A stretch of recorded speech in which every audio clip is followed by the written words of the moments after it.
Municipal commissioner Shri Tushar સુમેરાએ Raiyadhar WTP ખાતે પાણીની ગુણવત્તાની ચકાસણી કરી.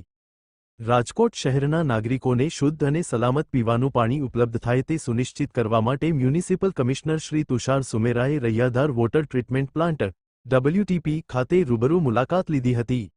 મુલાકાત દરમિયાન કમિશનરશ્રીએ પ્લાન્ટની કામગીરીની સમીક્ષા કરી હતી તેમજ પીવાના પાણીની ગુણવત્તા જળવાઈ રહે તે માટે ક્લોરિનેશન પ્રક્રિયાનું નિરીક્ષણ કર્યું હતું. આ ઉપરાંત ક્લોરીનના સેમ્પલની સ્થળ પર જ ચકાસણી કરી જરૂરી સૂચનો આપ્યા હતા. કમિશનરશ્રીએ અધિકારીઓને પાણી શુદ્ધિકરણ પ્રક્રિયા નિયમો મુજબ સતત જાળવી રાખવા, ક્લોરીનનું પ્રમાણ નિર્ધારિત ધોરણો અનુસાર જાળવવા તેમજ પાણીની ગુણવત્તાની નિયમિત ચકાસણી કરવામાં આવે તે અંગે સૂચના આપી હતી. રાજકોટ મહાનગરપાલિકા દ્વારા શહેરના તમામ નાગરિકોને સ્વચ્છ, શુદ્ધ અને આરોગ્યપ્રદ પીવાનું પાણી સતત ઉપલબ્ધ કરાવવા માટે જરૂરી તમામ પગલાં લેવામાં આવી રહ્યા છે. અહેવાલ સંજય પોપટ.